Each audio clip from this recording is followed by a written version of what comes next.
Hello, hello, hello. I'm waiting for Paul. We're going to the other house.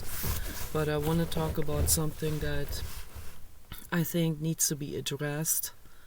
Paul and I just had a longer debate and a fight also because I wanted to give the people with the lonely horse out there in the desert, I wanted to give them a letter, which we had also discussed earlier today, that I will give them a note. So I thought, why not write a nice greeting card, since I have a bunch of greeting cards out there and might just as well use them. And so I took the time. I sat in the living room. I wrote a nice note to them in the greeting card, and I said, "We've visited your horse several times. We love her. The government has a program for you where they give you $1,000 if you adopt a wild horse and accommodate the wild horse on a meadow, and hopefully, they didn't say it, but I'm adding this, with a companion animal, either get 2 wild horses or give the wild horse to your horse who you already have on the meadow." Okay. And so I suggested that in that note that they get the wild horse, they get $1,000 for it. That's an incentive. And they can give that wild horse as a friend to the female horse that they have. And that would be amazing. And we care deeply about the horses, and we want them to be happy. And much love and peace from, and then I wrote, Nicola and Paul. And then he got real mad. He wanted me to read that letter. I should not even have read that to him. I should have just handed that letter over to them, knocked on the door. If they're not there, I could put the letter in the mailbox or whatever. I put a bunch of hearts in it that I made myself, and a real lovely greeting card. And now I'm not allowed to give that to them because I have Paul and Nicola underneath, and that's too much. That's not anonymous enough. There's no one else with that name, Nicola, he says. Yeah, I have seen that name before. It's very rare in the United States. There are maybe a little bit more of them in Canada. Okay, there was a writer, her daughter's name is Nicola, with an A in the end. And there are a few. I looked this already up. There are very, very few. There are so few that they even created some kind of group where they write to each other now. I mean, there are maybe 5 Nicolas in the United States or something. So, and that alone causes Paul incredible paranoia. He says, "You want to learn the hard way?" And I said, "What's wrong with that note? That's a real friendly note. That's just, I'm not dictating to them what to do. I'm not putting the gun to their head." He says, "You don't know these people. They may be criminals. You know those people, they retaliate." I said, "Would they retaliate for a nice letter like that?" I cannot possibly wrap my head around this. It's too difficult. And then he says, "Well, you have Asperger's. You cannot understand other people. You can't put yourself into other people's shoes. And there's no way I can understand someone who would become violently angry at a peaceful, friendly note." It's very difficult for me to understand this. But I guess he's right. I got real mad at him. I yelled at him. He yelled at me. It was awful. I got so mad. I went through so much. I put so much love into this note, just to put the note in the bookshelf. And I can't use it. So I said, then we talked here some more by the door, and he said, you don't understand these people. He understands them. His mother had a music store. He knows those type of people. They'll come and retaliate for just because their egos are hurt, because someone, and then he said, it's not just the ego, it's when someone is, when they're, those are people, they hate people who are different. So that was really this. That's what I'm trying to get at, like psychologically. I get it. I think he's right. He's been shot at in LA. He's been retaliated against. He has encountered. He's only been friends with the down and out, with total criminal type of people. He's been beaten up, almost killed when he was like 18. Absolutely horrific. He showed me the photos, all bruised up his whole face. You know what I want to do with those people who did that to him. I don't need to get into this, but you know my view on that. Okay, and we agree on a lot of stuff. He agrees with me. They need to be head-bolted, of course.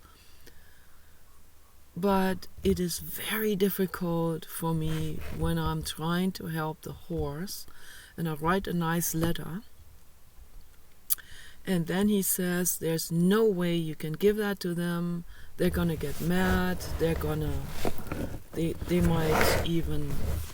might hurt us. They might stab the tires out, and who knows, So what these people might do, they might come and shoot us, and there are people like this. There are people like this. There are people that are not well, okay?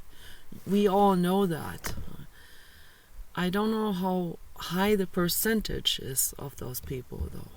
It's like, if I give someone a friendly letter like this, why would this? So, and then I finally said, okay, I agree with you. I know there are people like this. It sucks. I don't even want to think about it, and it's annoying. But yeah, I guess the paranoia is justified. So, and I hate to even admit that. My ego hates to admit that. So, but I guess that's true. So now let's get to, that's why I want to make this video. What in the frickin' world would make someone snap and get so mad that they want to kill someone for giving them a friendly note,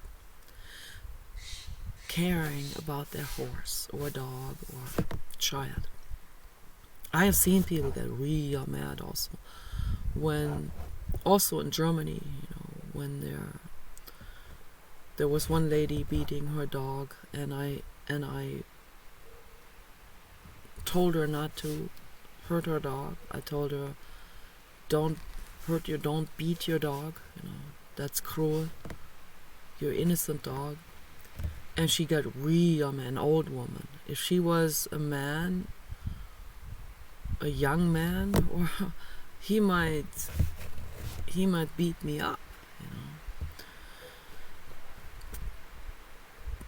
Probably not in Germany so much. Nowadays, yes. In the United States, yes. There are more of those that would beat me up for that.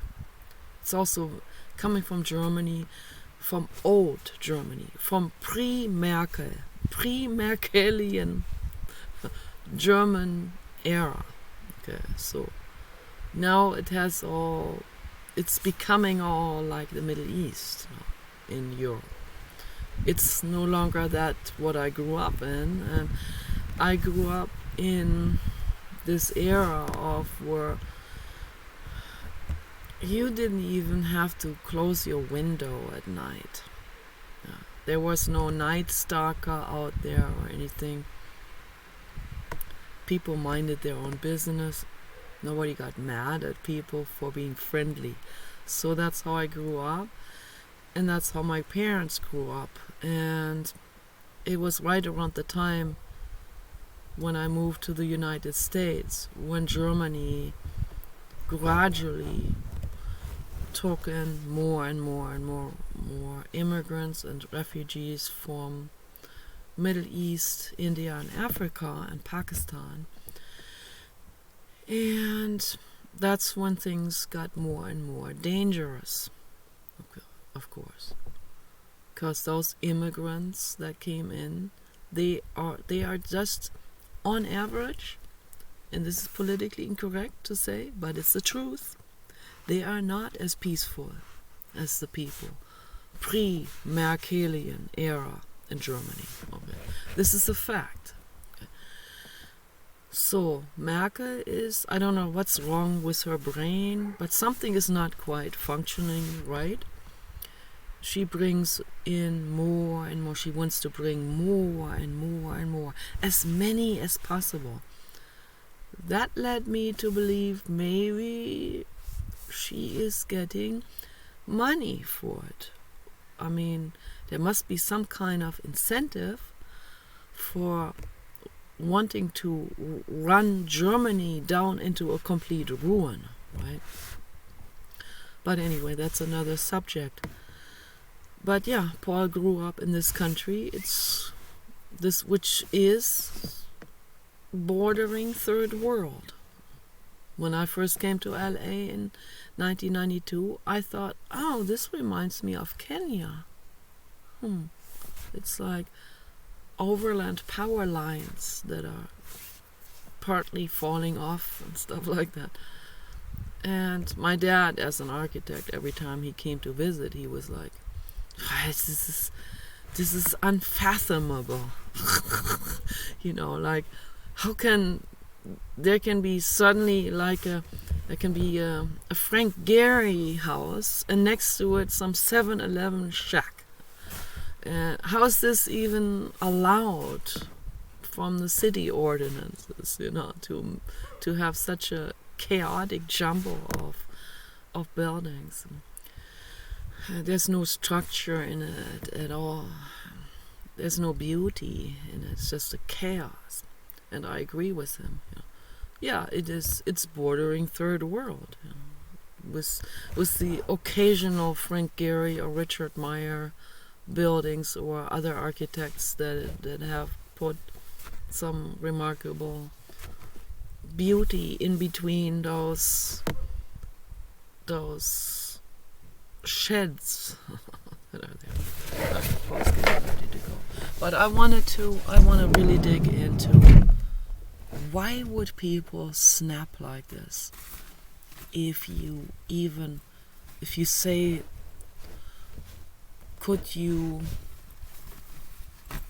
give your horse a companion animal? Why would someone like completely lose it and want to retaliate? So that's what I want to dig into. Help me to dig into this.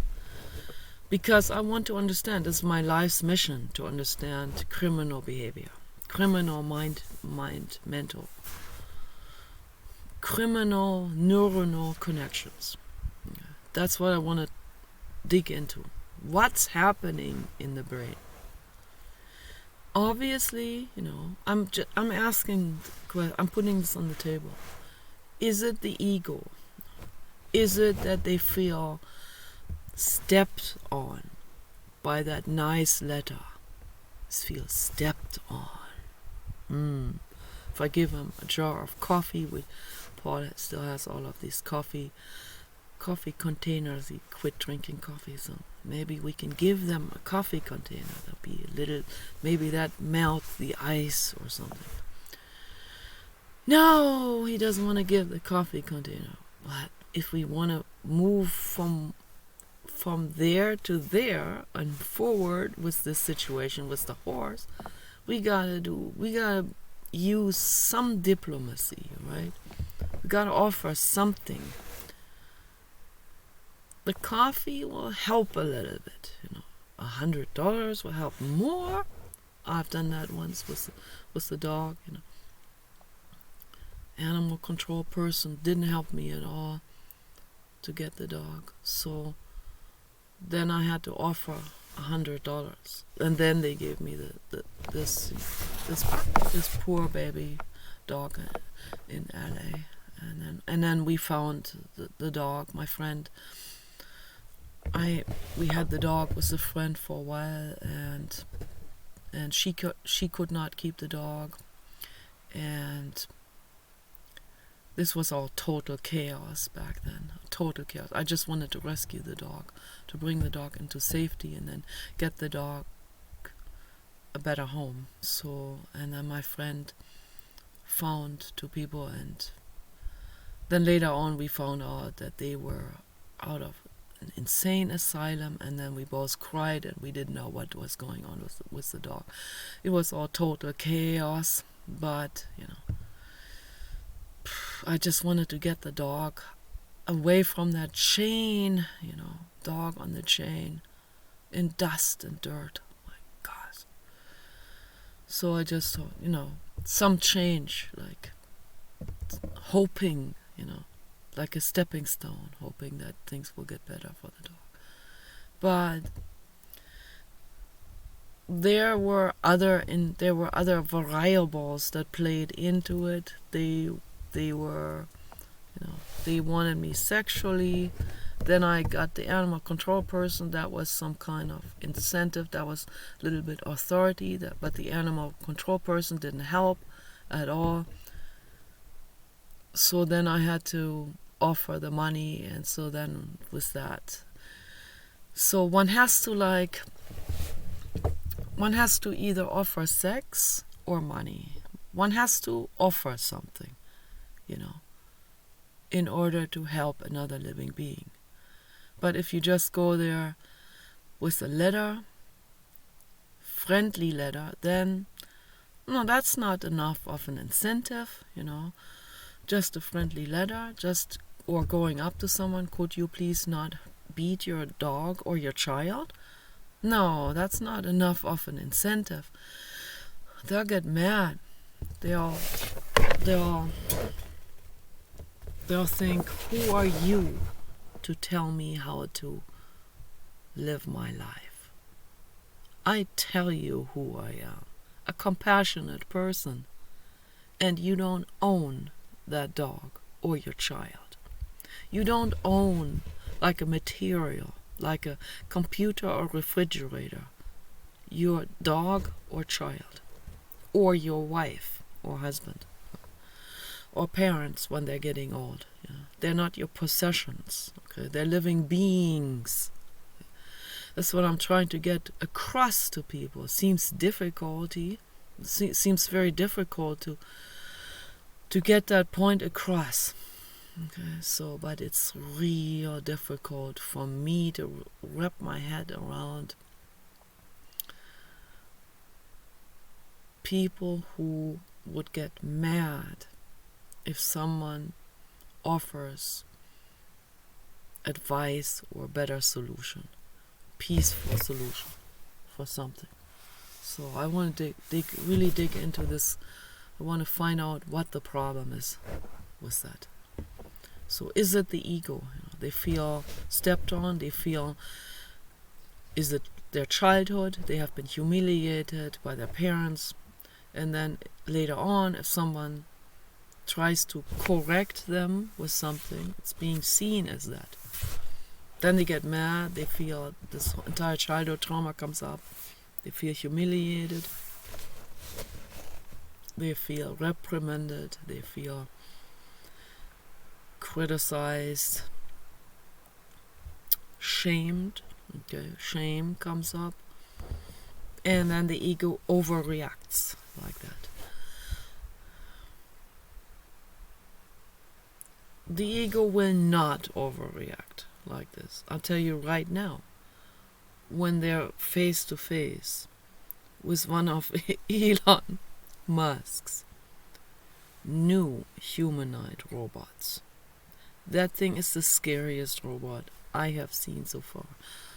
Paul thinks that is not scary, and he wanted to make it not scary. He only made it only 5'8". There's an 8-foot one in South Korea. Now that's really frightening. But I'm telling you, this 5'8" dancing type of robot is much scarier than that 8-foot crane robot in South Korea. Really seriously. I mean, because the reason why is because you don't know what this thing is going to do next. I mean, this thing that's not like, that doesn't move like a robot anymore. Okay, no.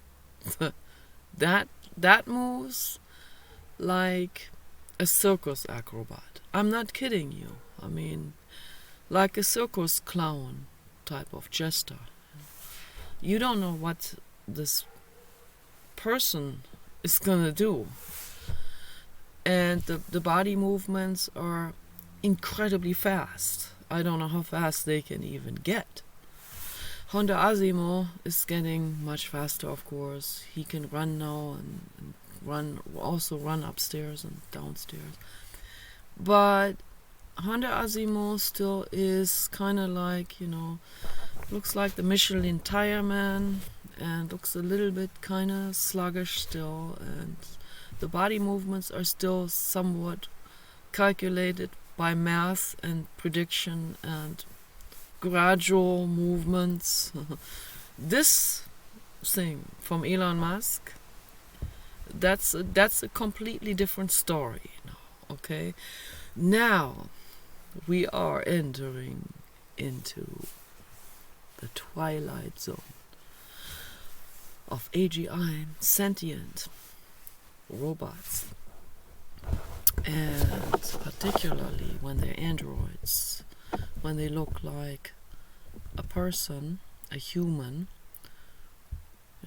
who is extremely acrobatic and slender and only muscles and bone, and moving extremely fast. I don't think anyone would hesitate. Anyone would say, "Who the f are you to tell me what to do in my life?" No, they're not going to say that if they're dealing with Elon Musk's android. No. They're going to be, "Okay, sir. Yeah. Yes, sir. Yes. Here. Yes, sir. I'll take care of it." Good. Thank you. Bye. We'll be back to check up on the animal. Yeah, it's gonna come. It's gonna happen. It should already be here 100 years earlier, but it's coming now, and I am so infinitely grateful. Okay, I really am infinitely grateful for that. But in the meantime, Big Mama wants to explore the psychology of this. The psychology of Cluster B, ego, criminal, neuronal connections.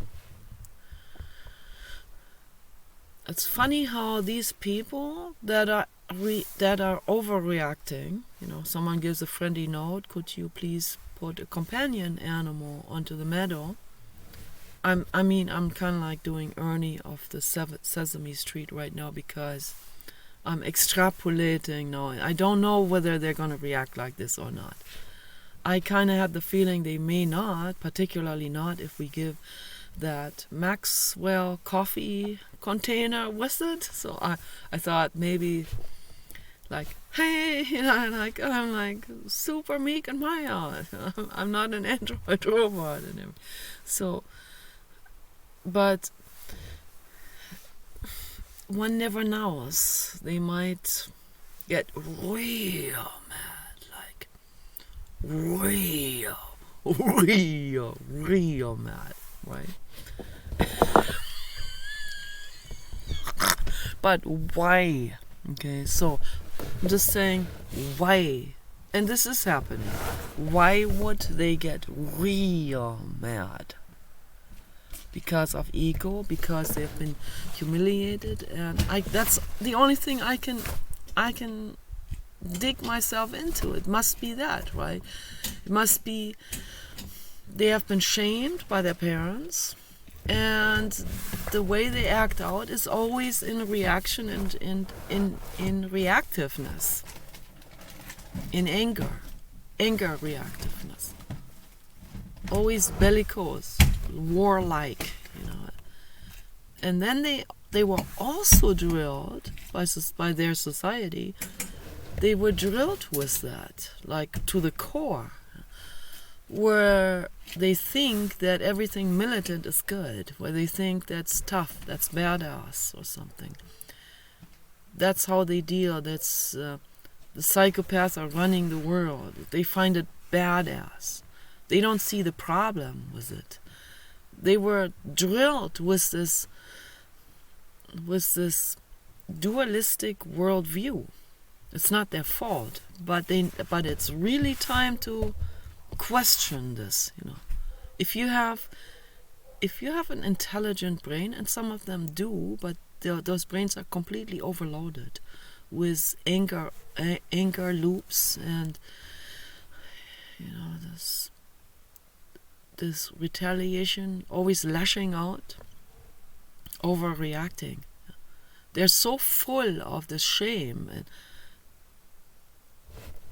you can heal this. I know you can heal it. But it's very tricky, because they live in a society also where peacefulness is not taught at all. At no stage. They grew up like this. Their whole adulthood is like that. They only talk to people that are going to war, that are going to Afghanistan, that are in the military, and they think this is good. That guy who killed a pig with his own hands was proud of it. That guy, you know, I met him. I talked about this before in my videos. He needs to be head-bolted. He's a murderer, sorry. But, you know, when he said, he was real proud, my son is going to Iran or Iraq. I said, I'm so sorry to hear that. And the look on his face was like, what? He's proud of it. How can I say I'm sorry to hear that? And then, you know, I couldn't help myself. You know, he was supposed to be a contractor, but he was also way overpriced. We should be glad that I chased him away. Then I was talking about Hillary Clinton, and that was the end of him ever wanting anything to do with us again. Man, I can be really glad that he didn't beat me up in my own living room, but that's because we had Kenny, the Great Dane, who weighs he didn't weigh as much as him, but weighs almost as much as him. Kenny weighed about 210. That contractor guy weighs about 300 pounds. So, but it's all fat. It's not. But he was, he wouldn't beat me up because he knows Kenny would protect me for sure. But it's very irritating, all of this, you know. I'm very angry about all of this. I'm very irritated and frustrated and angry about it. And that there are so many people, particularly men, who are so violent and so aggressive, and who feel so easily stepped on and humiliated by someone who's just friendly. My videos are a reminder that it doesn't have to be like this. You can gentle men up, and I don't mean this in a hierarchy, as they always say, man up among each other. That's not even manly. Okay? I don't even want a man like this. That's not family material. That's not father material for my babies, for my dogs. Okay, I'm sorry, I can't have someone like this who's violent. That's anti-evolution. That's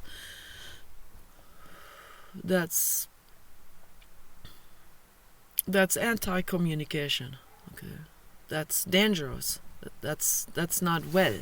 Okay, that's a sickness. Okay, and it's a pathology. That's why I point this out. Okay, become a gentleman. You can do it. You can do it. All it takes is an insight. Okay, insight into this.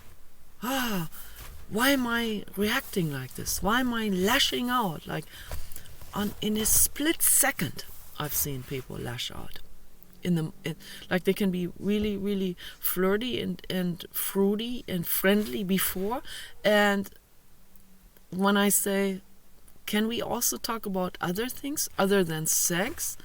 Then in a split second, they will lash out and throw incredible, hateful, hurtful insults at me. Okay. And in person, they would hit me. Anyway, they would punch me right in the face.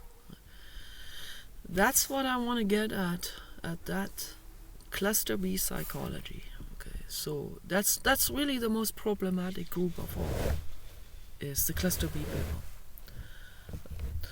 All the high security prisons need to be converted into cluster B therapy help centers, where we can help, at least try to help these people, so.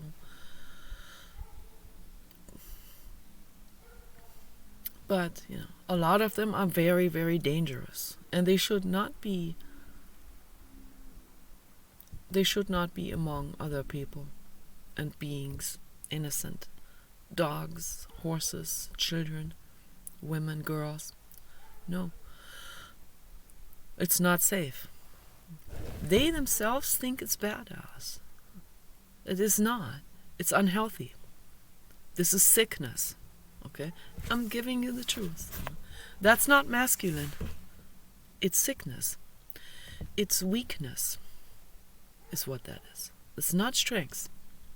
It's what Friedrich Nietzsche was talking about when he was talking about the slave morality. Okay? Which the entire German nation adopted, the slave morality. That's why Friedrich Nietzsche was so adamant about this. Because he saw this like it was institutionalized. And he saw that as a severe problem. To be like, to cater to someone with slave morality. To cater to someone who is violent and who snaps at the drop of a hat like this. And Governor Newsom that is the ultimate slave morality. That's why so many people wanted to recall him, get rid of him.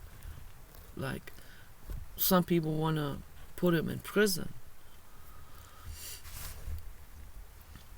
He needs to go into a cluster A therapy help center. That's where Governor Newsom belongs into. So. And his wife probably too. So they belong into that, nice for the schizoid type and the fanatically religious. Angela Merkel can join them in there. So that'll be fun. We can have every afternoon, they can have their afternoon German tea time and coffee time together and talk about their slave morality, but at least not imposing it onto the world anymore. That's why I'm so frustrated and angry about all of this, because this is so, it's so institutionalized. It is so made into a social norm.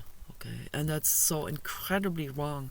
And that's why I make these videos, to point this out, to point the finger at it. That's what I want to do. I want to point the finger at it. I want to dig into the psychology of it. Where does it come from? It comes from unempowerment. It's weakness. Okay? They feel stepped on. That's not empowerment. That's unempowerment. That's slave morality. We don't want hierarchy anymore. Okay? It's those very people that will tread down and buckle to the top and tread down to the bottom. As they call that bicycle riding, as a metaphor in Germany. The slave moralists.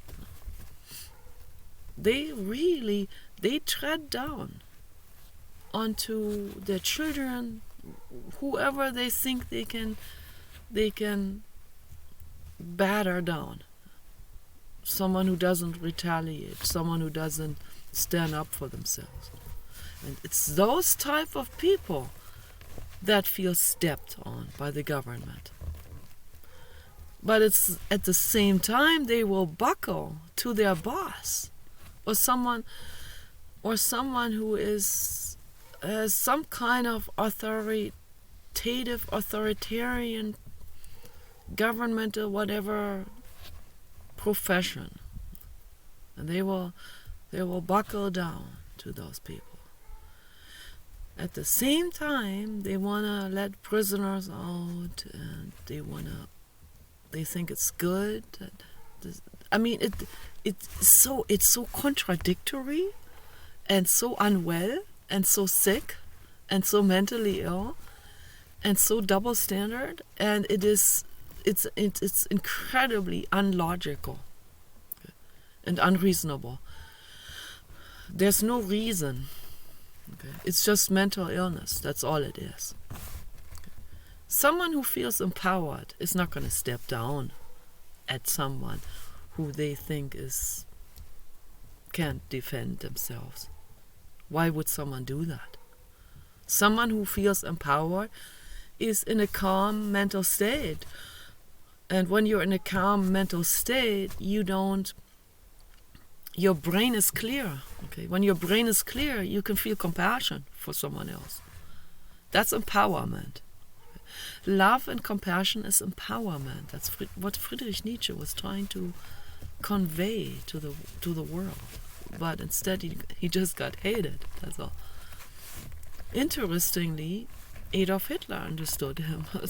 It's very interesting. Now, Pat, don't come at me for this now. I'm just reporting something that's factual here. I'm saying interestingly. Okay? You do your own math, all of this. Maybe I'll get into this later on more in depth. It's very, very politically incorrect. Yes, very incorrect.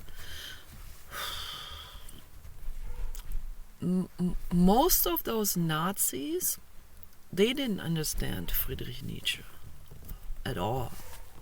And they tried to hijack his philosophy and made it into something that's not.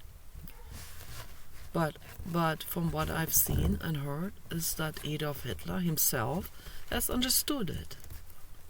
So, but I think Adolf Hitler may have also misunderstood him.